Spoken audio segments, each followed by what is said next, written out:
ಅರಣ್ಯ ಇಲಾಖೆ ವಿರುದ್ಧ ರೈತರ ಆಕ್ರೋಶ. ಕೋಲಾರದಲ್ಲಿ ನಡೆದ ಕೆಡಿಪಿ ಸಭೆಯಲ್ಲಿ ಅರಣ್ಯ ಇಲಾಖೆಯ ಡಿಎಫ್ಒ ಅವರು ಜನಪ್ರತಿನಿಧಿಗಳಿಗೆ ತಪ್ಪು ಮಾಹಿತಿ ನೀಡಿದ್ದಾರೆ ಎಂದು ಆರೋಪಿಸಿ ಶ್ರೀನಿವಾಸಪುರ ತಾಲೂಕಿನ ಕಸಾಬಾ ಹೋಬಳಿ ಕೇತಗಾನಹಳ್ಳಿ ಗ್ರಾಮದ ರೈತರು ತೀವ್ರ ಆಕ್ರೋಶ ವ್ಯಕ್ತಪಡಿಸಿದ್ದಾರೆ. ತಮ್ಮ ಜಮೀನುಗಳಲ್ಲಿ ಬೆಳೆದಿದ್ದ ಲಕ್ಷಾಂತರ ರೂಪಾಯಿ ಮೌಲ್ಯದ ಬೆಳೆಗಳನ್ನು ಜೆಸಿಬಿ ಮೂಲಕ ನಾಶಪಡಿಸಿರುವ ಅರಣ್ಯ ಇಲಾಖೆಯ ಕ್ರಮವನ್ನು ಖಂಡಿಸಿ ರೈತರು ಪತ್ರಿಕಾಗೋಷ್ಠಿ ನಡೆಸಿದ್ದಾರೆ.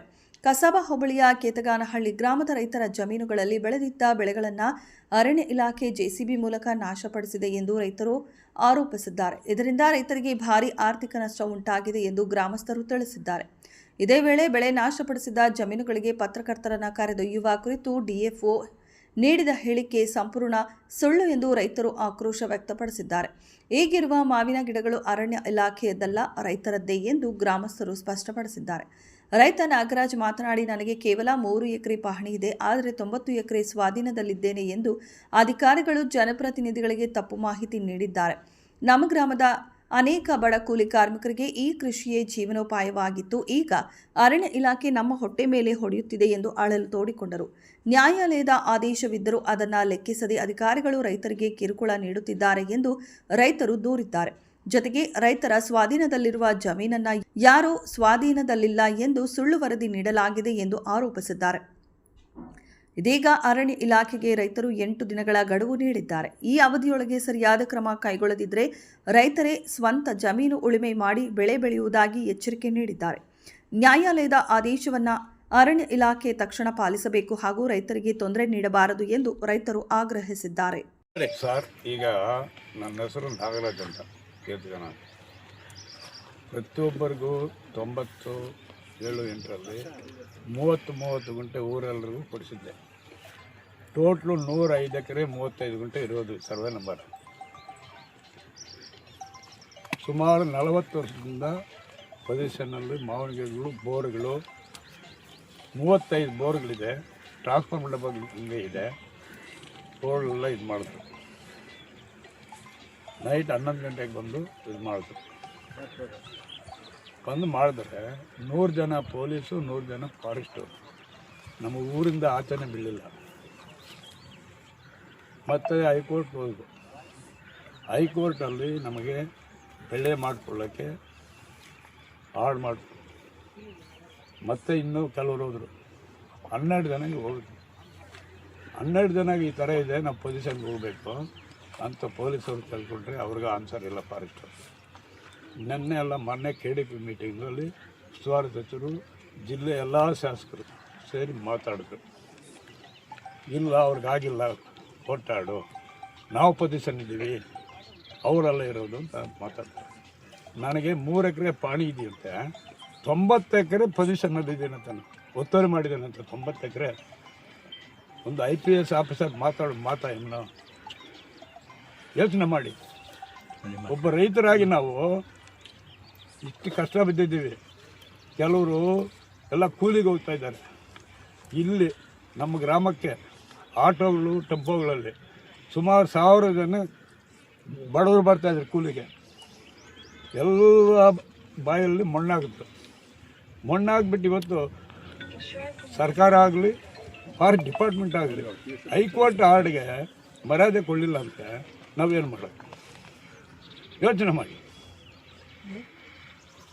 ಫಾರೆಸ್ಟ್ ಡಿಪಾರ್ಟ್ಮೆಂಟ್ ಹೈಕೋರ್ಟ್ನೂ ಹೋಗ್ಬಿಟ್ಟು JCB ತಳ್ಳಿಬಿಟ್ರೆ ಚೆನ್ನಾಗಿರುತ್ತಲ್ಲ. ಇನ್ನು ಕೋರ್ಟ್ ಏನಕ್ಕಿರೋದು? ಎಲ್ಲ ಶಾಸಕರಿಗೂ ಜವಾಬು ಇರ್ತಾಳೆ ಯಮ್ನ. ನಾನೊಂದು ಮಾತಾಡ್ತೇನೆ. 124 ಜನ ಶಾಸಕರು ಸೇರಿ CM ಮಾಡಿದ್ರೆ ಚೆನ್ನಾಗಿರುತ್ತೆ. ರೈತರನ್ನು ಚೆನ್ನಾಗಿ ನೋಡ್ಕೊಳ್ತಾಳೆ. CM ಮಾಡಬೇಕು. CM ಮಾಡಿದ್ರೆ ಎಲ್ಲ ಸಣ್ಣ ರೈತರನ್ನ ಚೆನ್ನಾಗಿ ಸಾಕೋತಾಳೆ.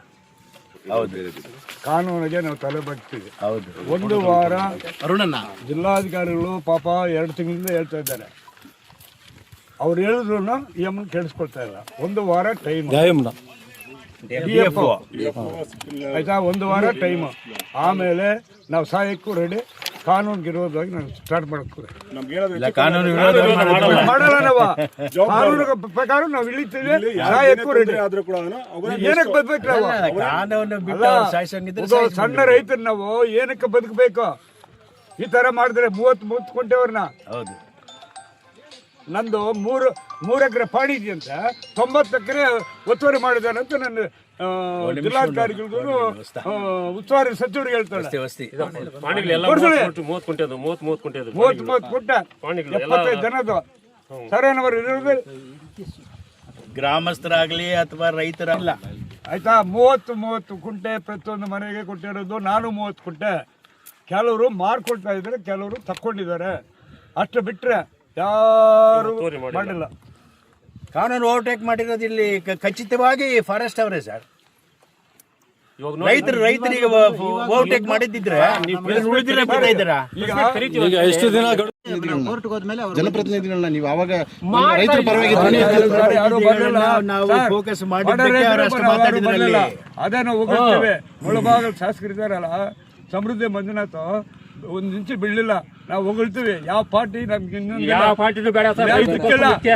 ಪಾರ್ಟಿ ಇಟ್ಕೊಂಡು ಏನ್ ನಾವು ಮಾಡೋದು? ರಾಜಕೀಯಗಳು ಸಮೃದ್ಧಿ ಮಂಜುನಾಥ್ ನಮ್ಮ ತಾಲೂಕಲ್ಲಿ ಕುಪ್ಪಳ್ಳಿ ಅಲ್ಲಿ ಹೋಗಿ ರೈತರೆಲ್ಲ ಕಾಪಾಡ್ತಾ ಇದ್ದಾರೆ. ಒಬ್ಬರು 3 ವರ್ಷ ಆಗಿದೆ ಸರ್. 30 ಕುಂಟೆ ಇರೋದಲ್ಲ, ಸರ್ಕಾರ ಆದೇಶ ಇದೆಯಲ್ಲ, ಯಾರನ್ನ ಒಬ್ರು ಮಾತಾಡೋರು ಬಂದು 2015ರಲ್ಲಿ 3 ಎಕರೆ ಒಬ್ರು ಮಾತಾಡ್ರ ಏನ್ರಿ ಕೇದನಹಳ್ಳಿಯಲ್ಲಿ ಹಿಂಗೈತೆ. ಅವ್ರು ಇವಾಗ ಬರ್ತಾ ಇದೆ ಸರ್. ಪ್ರೆಸೆಂಟ್ ಪ್ರಾಣಿ ಬರ್ತಾ ಇದೆ, ಮುಖೇಶ್ ಬರ್ತಾ ಇದೆ, ಎಲ್ಲ ಬರ್ತಾ ಇದೆ. ಇವಾಗನು ನೀವಿಲ್ಲ ಅಂತ ಹೇಳಿದ್ರಲ್ಲ ಅವರೇ ಬಾಬು ಸರ್ ಅವರು ಅವಾಗ ಸರ್. ಇವಾಗ ನಿಮ್ದೆಲ್ಲ ಆಟೋ ಇದು ಪಾಣಿ ಇಲ್ವಲ್ಲ ಅಂತ ಹೇಳಿ ಕೊಡ್ತೀನಿ. 40-45 ಜನ ಪಾಣಿ ಇದು ಇವಾಗ ನೀವು ಬೇಕಾದ್ರೆ ಇಲ್ಲೇ ನೋಡಿ. ಇಲ್ಲೇ ಇದೆ ನೋಡಿ. ಯಾರೇ ಹೋಗಿ ತಗೋಬಹುದು. ನೆನ್ನೆ ತಗೊಂಡಿದ್ದು ನಿಮ್ಗೆಲ್ಲ ಹೇಳಿ ಏನ್ ಸರ್ ರೈತರಿಗೆ ನ್ಯಾಯ ಸಿಗ್ತಾ ಇದೆ ಸರ್? ಹೋಗಿ ಜನಪ್ರತಿನಿಧಿಗಳು ಏನ್ ಮಾಡ್ತಾ ಇದಾರೆ ಅಲ್ಲ? 3 ವರ್ಷ ಐತೆ. ನಾವು ಎಷ್ಟು ಓಡಾಡಿದ್ವಿ, ಎಷ್ಟು ಹೈಕೋರ್ಟ್ ಅಲ್ದಾಡಿದೀವಿ. ಅಂದ್ರೆ ಸುಮ್ಮನೆ ಆಗುತ್ತಾ? ಒಂದೇ ಕೋರಿಕೆ, ಕಾನೂನಿಗೆ ನಾವು ಬದ್ಧವಾಗಿರ್ತೇವೆ. 1 ವಾರ ಟೈಮು ಸರ್. ಬರ್ತೇವೆ. ನಾವು ಸಹಾಯ ಕೂಡ ರೆಡಿ. ಡಿಪಾರ್ಟ್ಮೆಂಟ್ ಅವರೇ ಜವಾಬ್ದಾರರು ಡಿಪಾರ್ಟ್ಮೆಂಟ್ ಅವರು ಜವಾಬ್ದಾರರು. ನಾವು ಸಹಾಯ ಕೂಡ ರೆಡಿ. ಸರ್ ಇದು ಅರಣ್ಯ ಸಚಿವರಿಗೆ ನಮ್ಮ ಸಿಎಂ ಸಾಹೇಬರಿಗೆ ಸೇರೋವರೆಗೂ ಮುಗಿಸಿ ಸರ್. ದಯವಿಟ್ಟು ನಮ್ಮಲ್ಲಿ ತಮ್ಮಲ್ಲಿ ವಿನಂತಿ ಮಾಡ್ತಾ ಇರೋದು, ಸಿಎಂ ಸಾಹೇಬ್ವರೆಗೂ ತಿಳುವರೆಗೂ ಇದು ಪೊಸಿಷನ್ ಏನಿದೆ ಅದೆಲ್ಲ ಅವ್ರಿಗೆಲ್ಲ ಇದೆಲ್ಲ ಮುಟ್ಸಿಲ್ಲ. ಇನ್ನ ಯಾರು ಮುಟ್ಸಿಲ್ಲ. ತಿಳಿಸಿ ಸರ್ ದಯವಿಟ್ಟು ನೀವು ತಿಳಿಸಿ.